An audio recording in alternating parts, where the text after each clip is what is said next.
All right. Good morning, good afternoon, good evening. I'm going to do something different with these YouTube lives. I'm going to go over a few topics. As always, I would love for interaction. I would love for questions, any and all questions, real estate, mortgage related. Bring them here Mondays. I will be sure to answer any and all questions you have.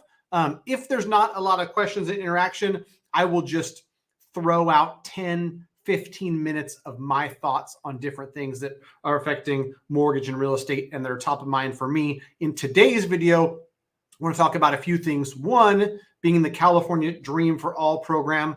A lot of buzz, a lot of stuff out there on that. So I'll, tell you what's real, what's not in regards to that. The second thing I want to talk about is what is most likely to happen to prices over the second half of 2023. What's going to affect prices for the second half of 2023. Because as you may or may not know, nobody's got a crystal ball, myself included, but there are different things that you can watch that depending on which way they go, home prices will either go up, go down, or stay flat. I'll share a graph here because I think it was really interesting. The guys over at Calculator Risk put out a blog piece this morning. They shared an Altos research graph, which I think is interesting because really what has caused a lot of issues for first-time home buyers. And by issues, I mean it's hard to buy a house. There's multiple offers in most markets at the entry level. And home prices seem to continue to be going up, even though demand is down and affordability is a problem. And the reason for it is inventory. If there was more homes on the market, and if the active inventory increased or increases, that allows home prices to come down a little bit. We don't have to look far. Last year, 2022, we saw a peak of price in May. Home values and inventory. Okay, back up. May of 22, we saw what a lot of people will point to as the peak in pricing for 2022. Then interest rates started to go up. As interest rates went up, active inventory also went up. Interest rates were going up. People were buying things at, buying less. Demand was coming down.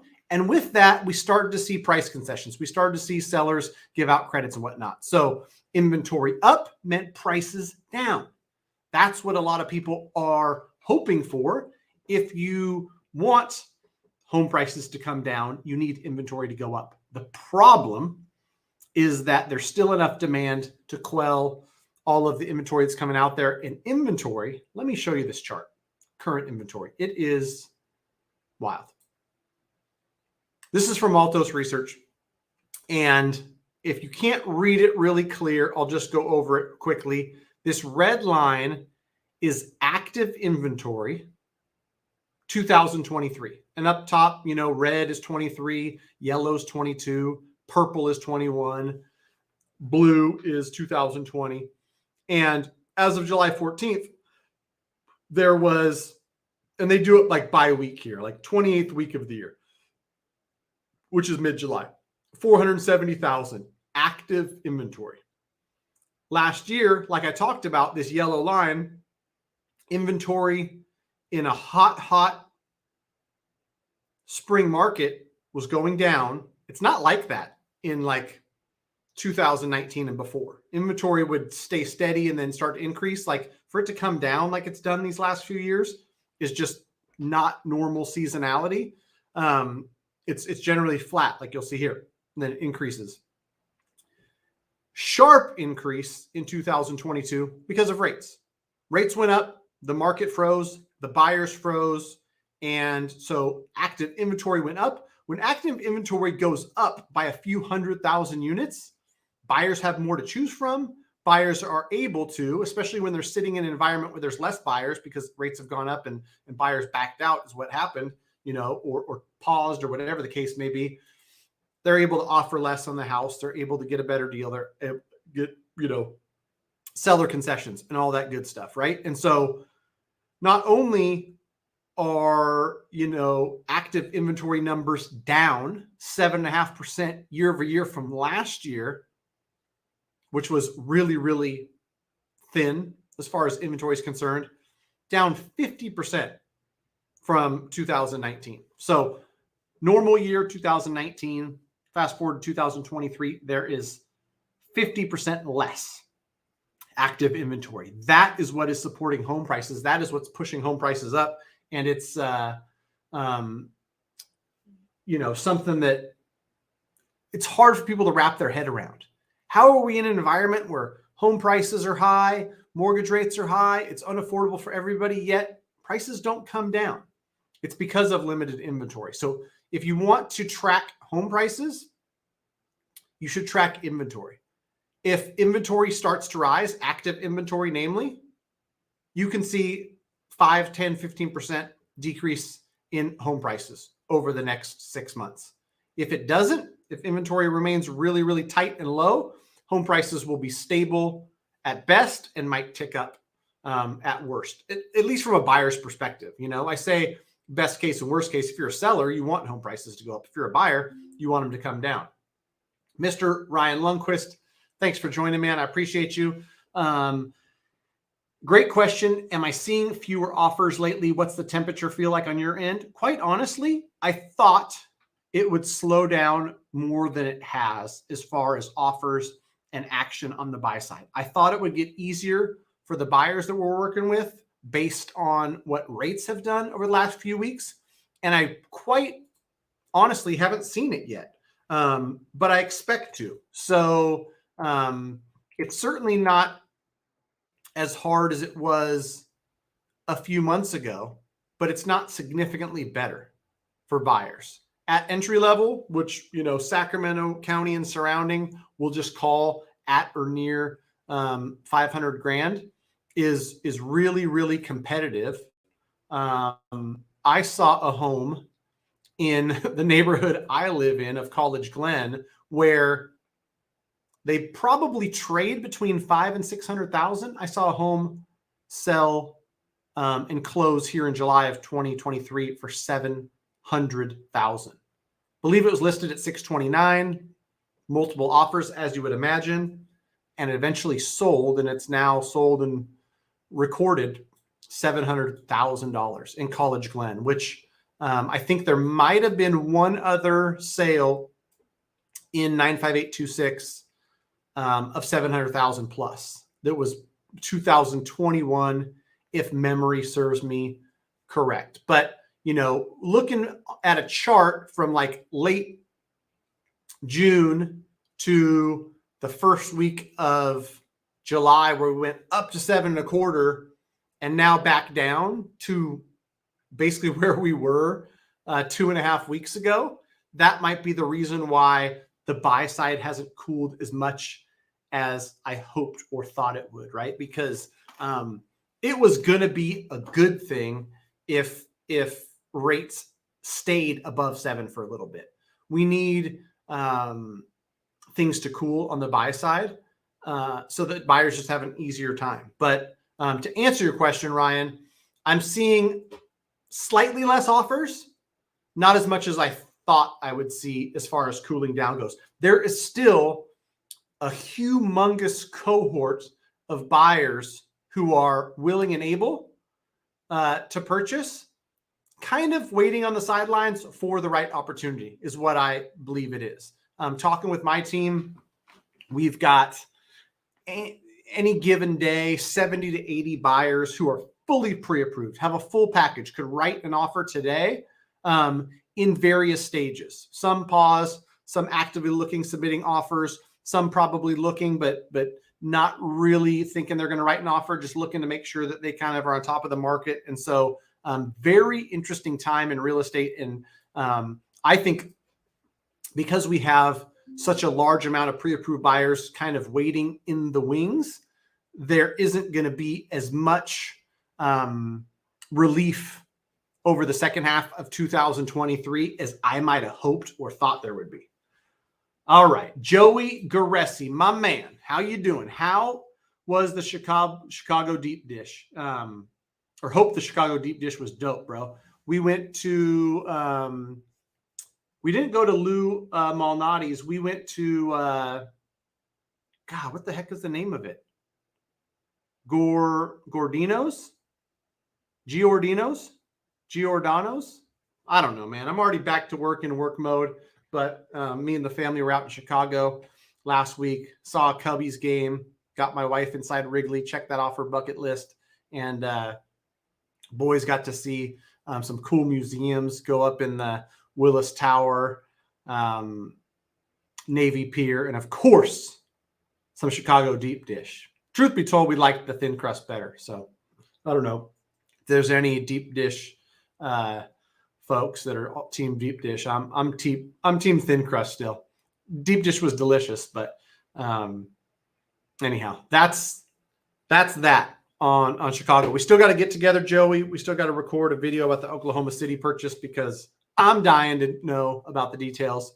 I'm sure the YouTube fam is dying to know too about a fun and interesting real estate deal, we'll call it, because they're not all sunshine and rainbows, right?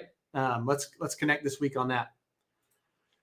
I'm seeing a similar dynamic in the stats and the stories from escrows in Sacramento. The market is still elevated for normal for this time of year, but the temperature is lower than May. Yeah, and I think it'll probably continue, would be my guess, Ryan, is that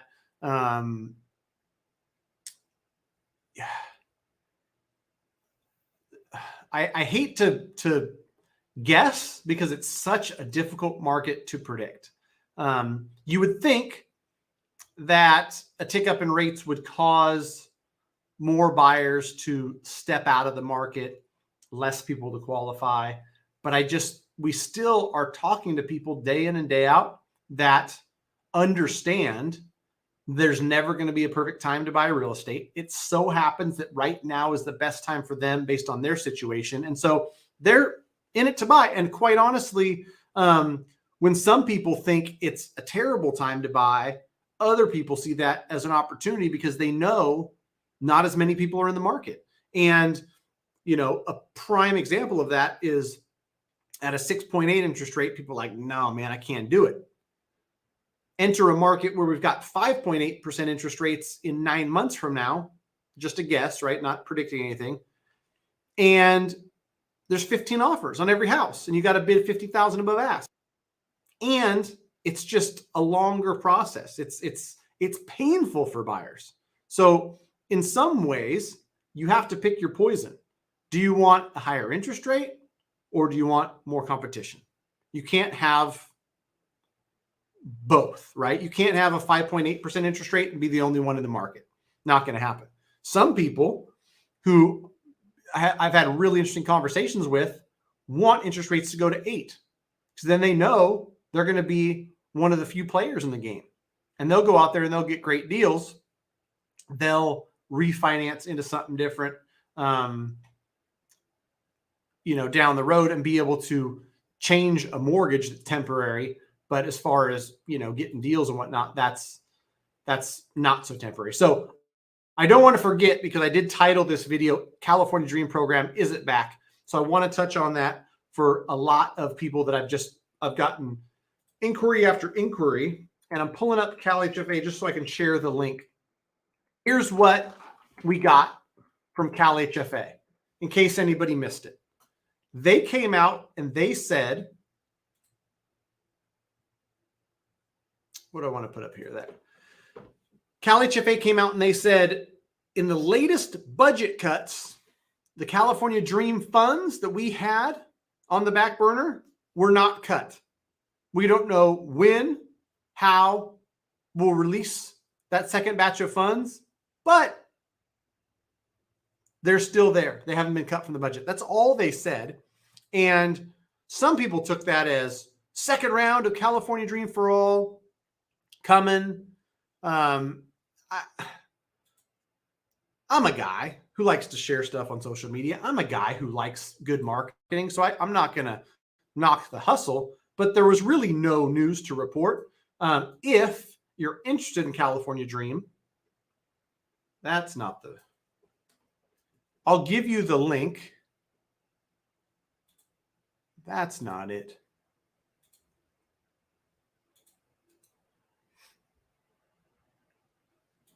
You go onto this page, sign up for the e-newsletter directly from CalHFA,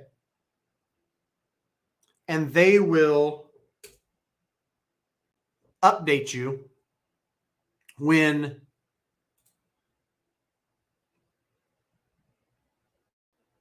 the second wave of funds are released. Here's something I want to say, and I've had this conversation in private. Me and Ryan Lundquist have talked about this. I've talked about this with realtor partners, with lender partners. Our hope, and I say our because I've talked to many people who agree with me, or at least they tell me they agree with me, is that if California Dream releases a second tranche of funds, 200 million, whatever the number may be. Thanks for that, Mark. I'm not sure if it's 200 million or if, they're going to try to get extra funds for it, but let's call it 200 million. If they release that second tranche, our hope is that they do it better the second time around. They say, you know what? We are going to limit this to this buyer profile. First-time home buyer, 120% or less of AMI, max of 5% or 10% of purchase price. I don't know. They have to do something different.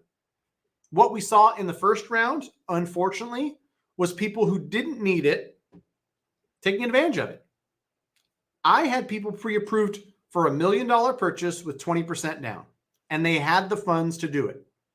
The way it was structured the first time around, they could have said, you know what? Why spend my $200,000 as a down payment when I can spend California's money?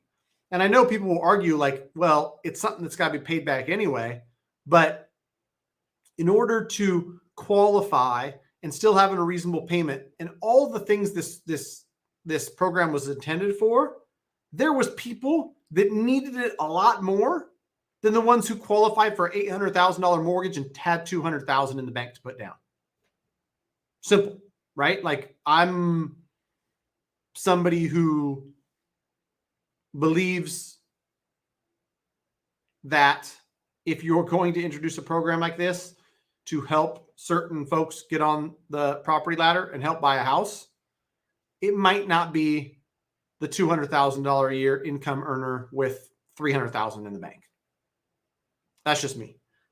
So anyhow, enough about that. We shall see. That's the link right there that you can sign up for their e-newsletter. They'll provide all the updates. I haven't seen anything, but you can sign up to basically get the updates in real time whenever they come across for what they plan to do. Eccentric. If I buy a house for $1.5 million with interest rate of 6.5, in a few years the interest rate falls to 4%, can I refinance to 4% even if they appraise my house at 1.4 million or below? Great. Great question. And this would depend, eccentric, on how much you put down. If you put down $300,000, $400,000 on this purchase, then yes, it could appraise at 1.4 and you could still refinance.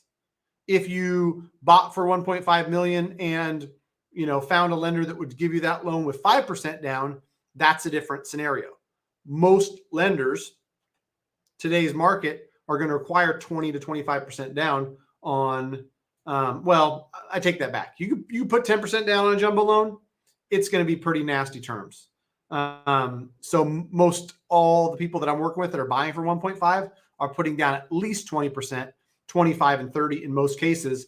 And thinking back on the last few I did, 30% is probably the average. So if they put down 30% on 1.5, meaning they put down 450 and financed $1,050,000, if it went down to 1.4 million, the answer would be yes.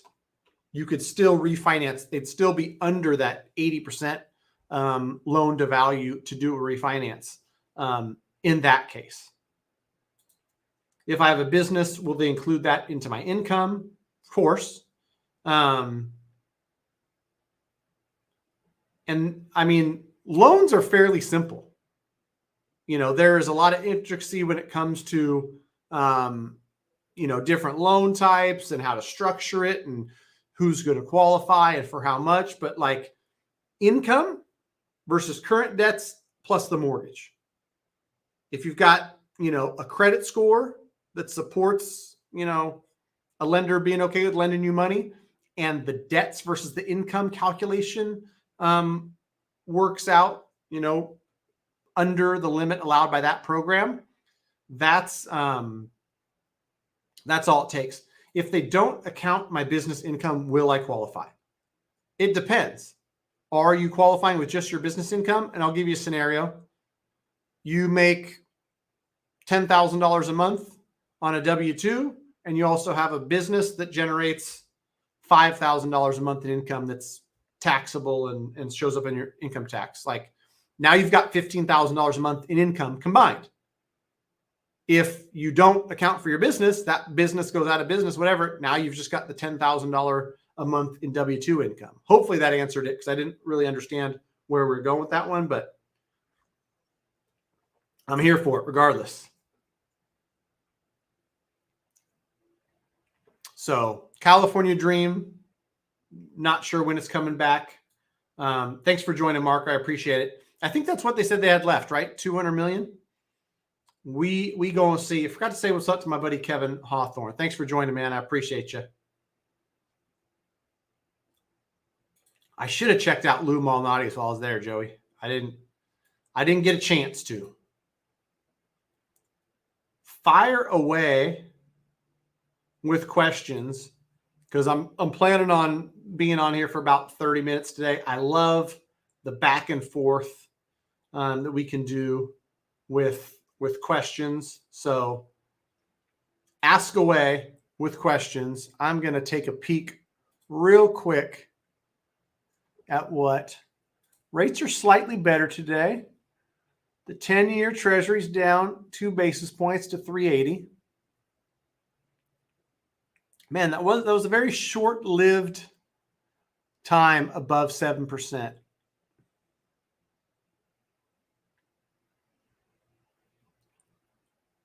Market really liked last week's inflation number, so it could be the start of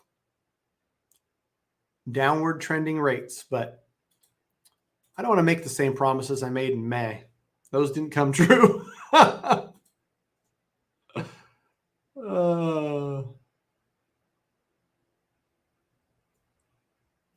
Pros, cons. Do you recommend getting into contract for a new construction home now with 12 months build time? I think this is a great question. I don't expect to see mortgage. I mean, like the chances that mortgage rates increase a ton over the next year, knowing that inflation is headed down, is so small that I think it's a lot less risk than you saw in 22 and 23. It's still not zero risk. There still is a chance that you can get into a new construction home that, if you don't lock a rate, immediately goes up. There's actually construction loans that partners of ours do where you could put as little as 5% down. We could close the loan today, and the builder just has to get it approved, with our funding partners, but we'll fund it.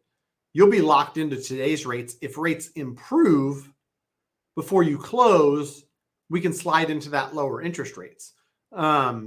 So, with all that being said, I think right now might be a relatively good time, depending on the builder. There's some builders that are offering massive incentives. I got a buddy of mine who just bought a house in Nevada, got massive discount, massive rate buy down, all kinds of stuff. If these ones aren't going to be done for a year, I don't know if they're necessarily trying to get anything off their books and offering huge incentives, but that's what I would look at. If I was looking at new builds, I would look at, specific builder incentives, because it seems like some are giving great incentives. Others, I've talked to borrowers that this builder doesn't seem to think they need to give any incentives, which in some markets is true, right? Like there's a lot of buyers and there's not a lot of inventory. They can kind of name their price. Manpreet, thanks for joining.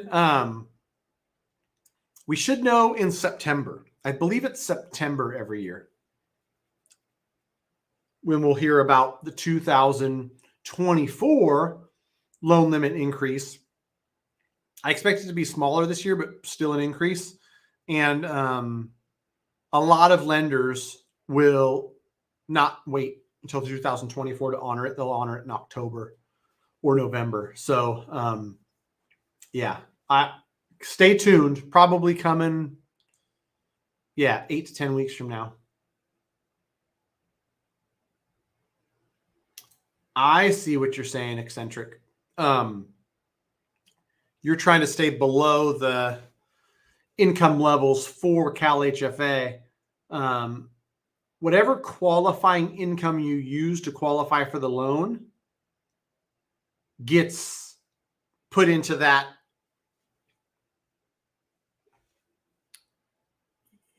limit, right?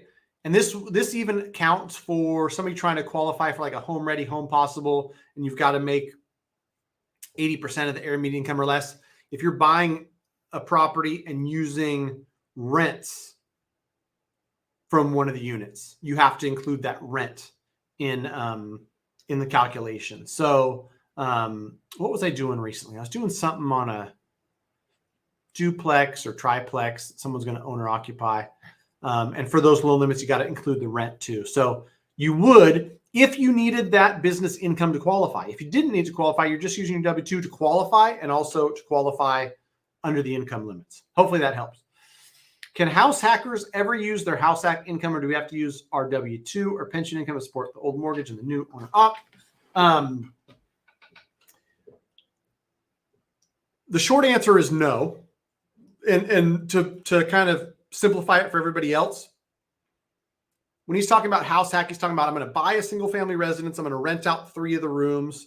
You couldn't use that income unless, and before you flame me, let me say the unless, you have history on your tax return of border income, meaning you rented rooms to somebody in the past, you claimed it on your taxes, and you're going to prove it because you're going to rent rooms in this house. Nobody ever in the history of the billions of dollars in loans that I've funded has ever had border income on their taxes. So that tells you it is essentially like chasing unicorns. The scenario where you could use it, flash of light, is if you're talking about a house hack where you're buying a duplex, you're living in one side and renting out the other. You can use projected rents from that to help you qualify, but not room rentals, which they call border income. Roy Farrell, thanks for joining. What is the best other DPA programs out there? I've got a video on my channel, and I don't remember the name of it, but it goes through a down payment assistance program. Our great partners at EPM Mortgage have an Empower down payment assistance. It's a true grant. The 3.5% down in down payment funds that you get are immediately forgiven. There's no live in the house for 7 years and then it gets forgiven. It's immediately forgiven. That one is the best one, in my opinion. It's very easy to qualify. Most anybody will qualify for it. If we enter a market where seller credit is more prominent, we closed one in Southern California. We got some seller credit. We got the 3.5% down grant. Buyers came out of pocket with no money, and they're now homeowners. So certainly exists, and I would say look into that. Let me see if I can find you a link. What did I call it? Down payment assistance. Do you qualify? Down payment assistance.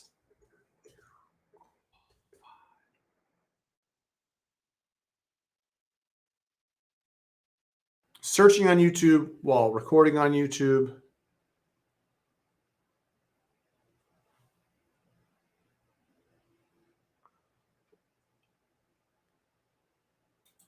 I don't know if I'm going to find it. But that's the one I like.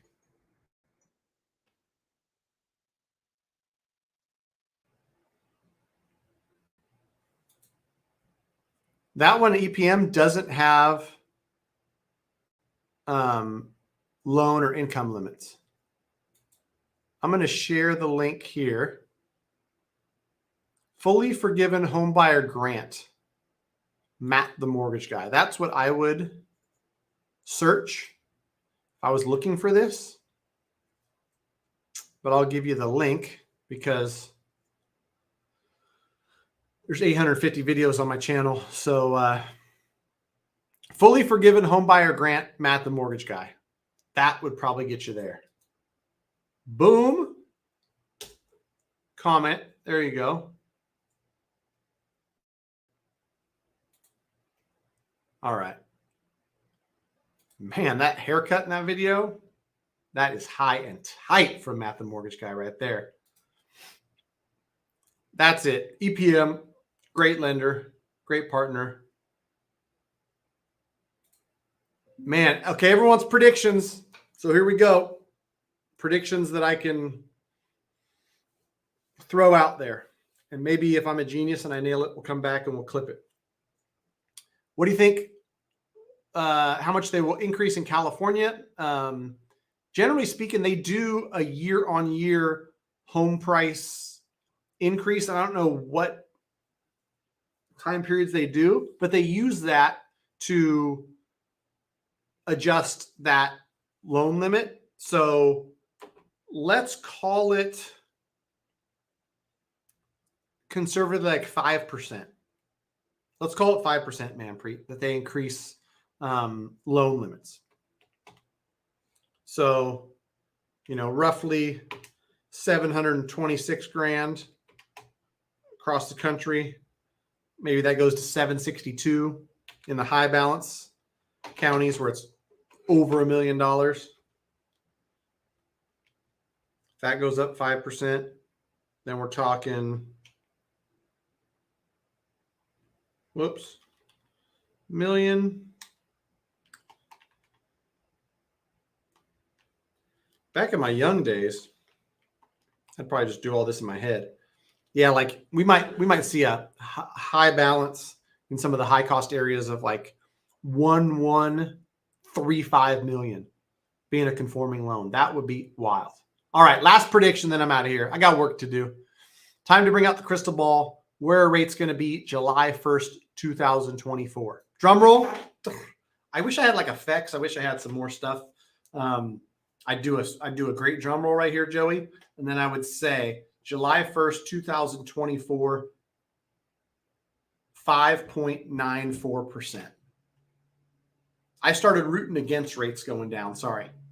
Because I think that the longer rates are higher, the healthier the housing market will be. So we're going to see a slow decrease in mortgage interest rates because I believe that a bunch of the lagging indicators would show that inflation is for sure headed down, but just not too much too fast. So what'd I say? 5.94, July 1st, 2024. Write that shit down, Joey. Let me know how close I get. Thanks for watching, guys. If you have any questions at all, you want to connect me and my team, go to greatmortgagebroker.com. We're licensed in 48 states. We're more than happy to help. You can check out some stuff over on mtmg.com. If you want to read a cool blog in Sacramento that's not mine, my buddy Ryan Lundquist has sacramentoappraisalblog.com.